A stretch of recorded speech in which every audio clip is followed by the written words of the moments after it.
अजिबात खपवून घेणार नाही।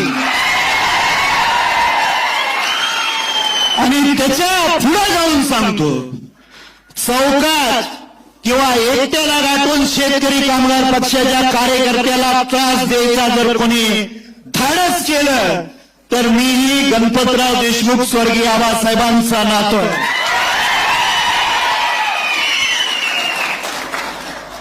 आणि मग मी एक शेर लिहून आणलेला आहे,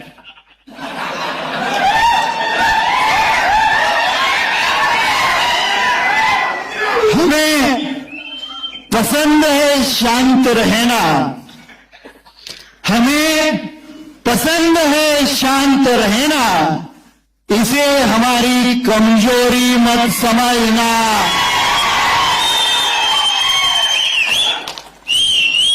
आबासाहेबांच्या काळामध्ये जुनी पिढी होती आणि या तालुक्यामध्ये आबासाहेबांनी सर्व जाती धर्माचा सलोख